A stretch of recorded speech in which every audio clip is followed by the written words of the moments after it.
부인이 오히려 남편보다 더 나서서 적극적으로 이렇게 얘기하는 네, 네. 그런 모습들. 그 임명장을 수여한 후에 이제 대통령이 그 만찬장, 오찬장 같은 데에서 네, 이렇게 네.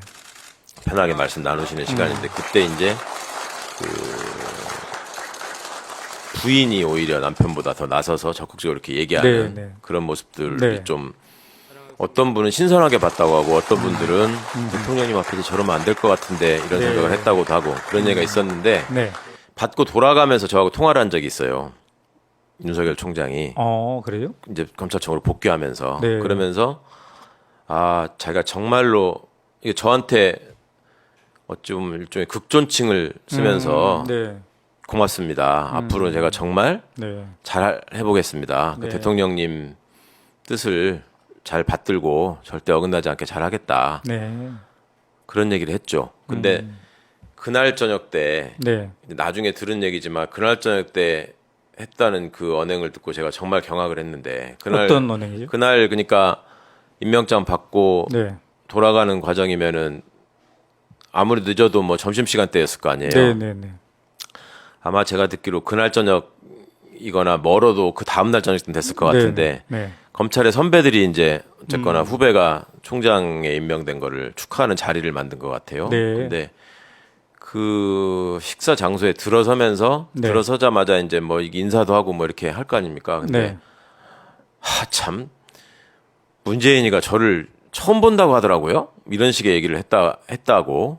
아, 당시 함께 있었던 이제 검찰 전직 총장도 있고 뭐 전직 장관도 있고 뭐 이런 검찰 선배들이 깜짝 놀라가지고 나중에 문재인이가? 이제 나중에 이제 그런 얘기를 전했다는 거를 들었었습니다. 네. 그러니까 이분들도 놀랐죠.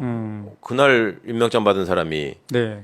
대통령도 아니고 문재인이가 뭐 이런 식으로 얘기를 했다는 게 네. 그러니까 자기 말로는 선거운동 기간 중에 자기가 네. 뭐 저 최동욱 전 총장인가 누구를 따라가서 옆에 네. 있으면서 한번 뵌 적이 있나 봐요. 인사를 드린 적이 있나 봐요. 네.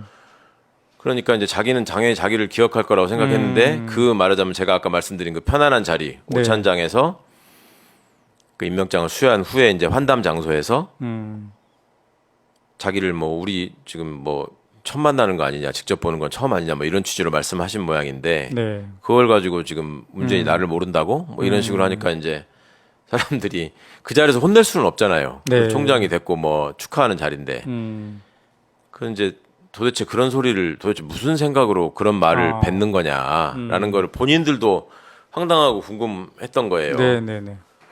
그래서 이제 제가 들었던 얘기는 사석이나 이런 데에서 네. 솔직히 말해서 대통령 어떻게 된 거냐 내 덕분에 된 거 아니냐 내가 박근혜 수사 안 했으면 네.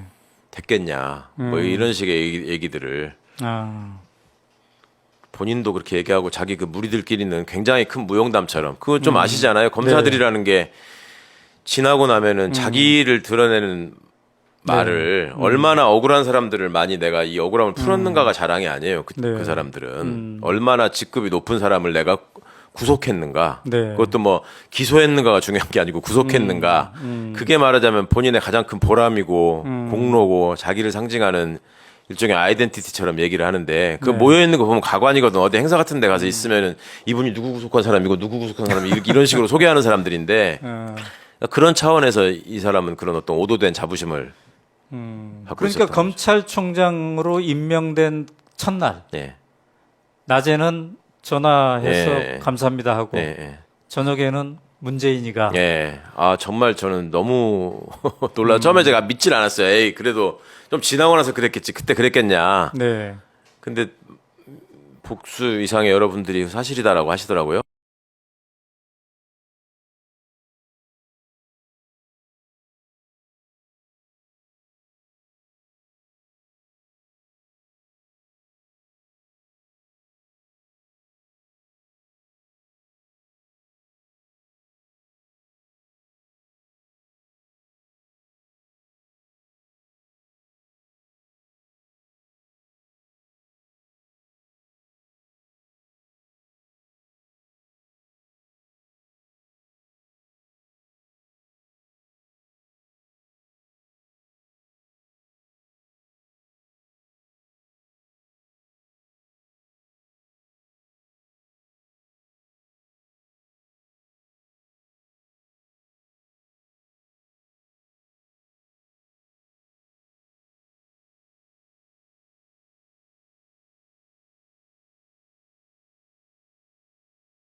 헌법재판소에 가가지고 만장일치로 통과되었지 않습니까? 그걸 지금 와가지고 거기에 대해서 비판한다는 것이 잘못된.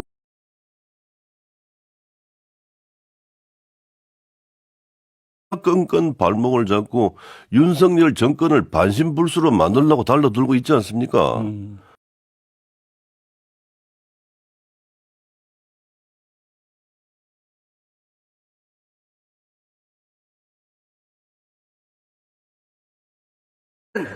힘센 자도 사람을 무고하게 괴롭히는 걸 못하게 하는 것이 개혁인 거예요. 경찰이 그래도 안 되고 검찰이 그래도 안 되는 거예요. 그런데 검찰이 더 많은 권한을 가지고 대통령도 청와대 쳐들어가서 압수수색한다 그러고 막 멧돼지가 밭을 다 헤집어 놓듯이 이 민주제도를 파괴하는데 민주당이 팔짱 끼고 가만히 있으면서 검수완박한다고 수사기소 분리한다고 입만 외치면 그게 개혁하는 자세입니까? 남용을 못하게 막았어야 되는데 남용 못하게 방치하고 뒷걸음질 쳤으니 검찰 정권이 탄생한 거죠.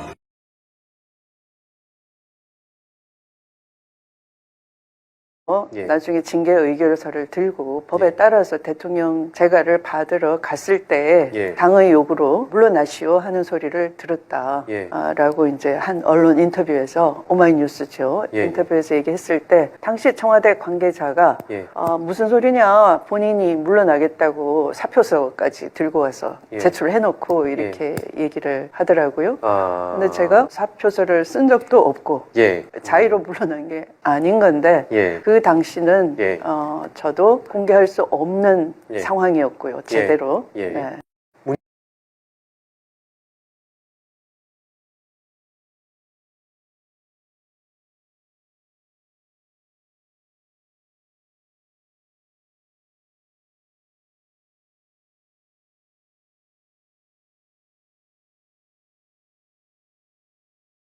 민주주의와 동행했습니다.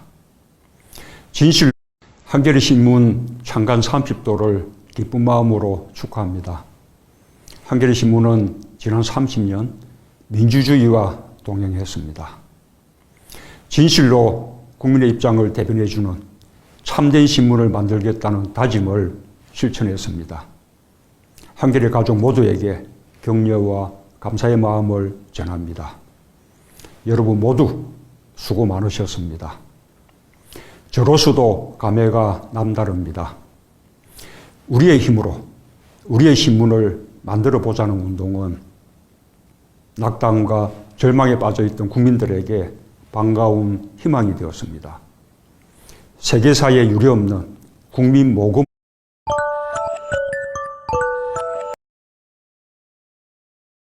모두의 꿈이 모여져 탄생했습니다.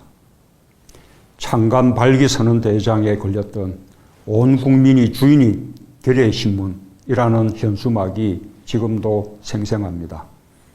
창간호를 받아들고 드디어 우리의 신문을 갖게 되었다며 벅찼던 감격도 생생합니다. 민주화는 한판 승부가 아니다 라고 했던 창간 정신은 30년이 지난 지금도 살아있습니다. 더 크고 더 많은 민주주의를 위해 앞으로도 한겨레가 국민들과 함께 성장해 가기를 기원합니다. 한겨레 가족 여러분, 지금 우리는 새로운 시대를 향해 가고 있습니다. 민주주의를 지켜낸 광장의 촛불이 평화와 번영의 한반도 시대를 열고 있습니다. 한겨레가 꿈꾸고 한겨레 가족들이 함께 노력해온 길입니다. 30년 전 민주주의의 희망을 시작한 것처럼 이제 한반도 평화를 꽃피우는 정론직필이 되어주시길 바랍니다. 국민이 만든 국민의 신문임을 잊지 말아 주시기 바랍니다. 진실을 향한 한겨레의 도전을 항상 응원합니다. 감사합니다.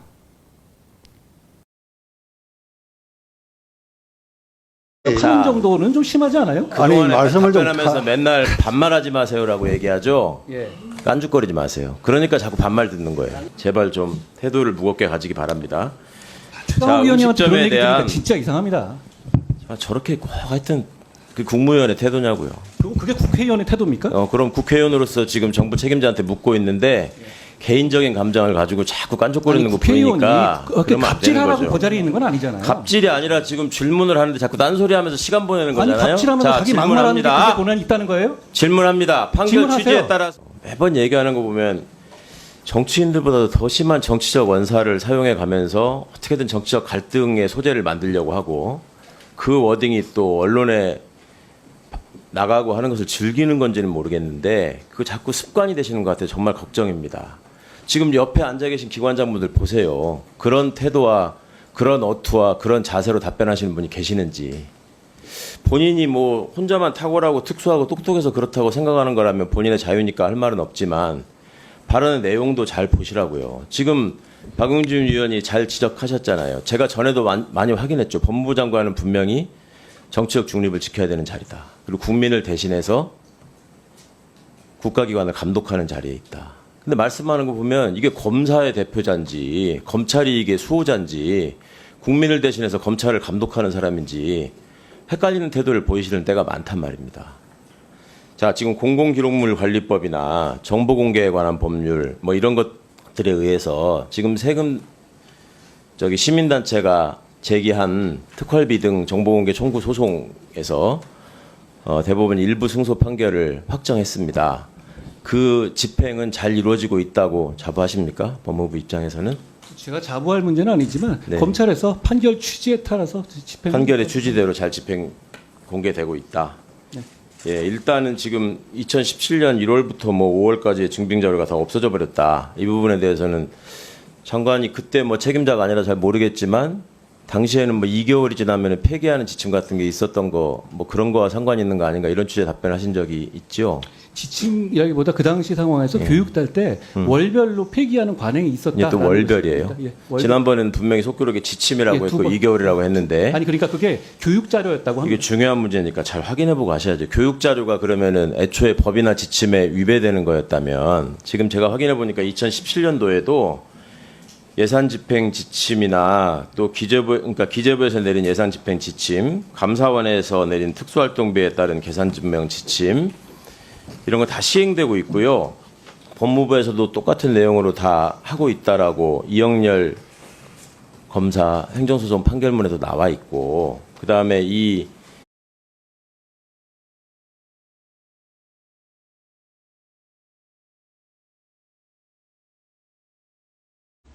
안녕하십니까. 문재인입니다. 전국 건설기업 노동조합 정기대의원대회를 축하드립니다. 건설 노동자들의 권익을 위해 노력해 오신 홍순관 위원장님과 지도부의 노고에 감사드립니다. 건설기업 노조는 건설 노동자의 권익 향상과 권리 확보 그리고 인간 중심의 건설을 실현하기 위해 앞장서 왔습니다. 건설기업 노조의 페이스북 계정 이름이 세상을 만드는 사람들이라고 들었습니다. 건설 노동자들이야말로 사람 사는 세상을 창조하고 계십니다. 동시에 건설 산업의 위기를 헤쳐나갈 주역들이기도 합니다. 저 문재인 완전히 새로운 대한민국을 건설하기 위해 절박한 마음으로 노력하고 있습니다. 지금 오래된 적폐로 우리 사회가 혼란합니다. 새로운 물결로 적폐를 청산해야 합니다. 건설 노동 동지 여러분의 힘이 필요합니다. 함께 이 땅의 적폐를 청산하고 노동의 가치가 제대로 대접받는 세상을 다 함께 만들어 갑시다.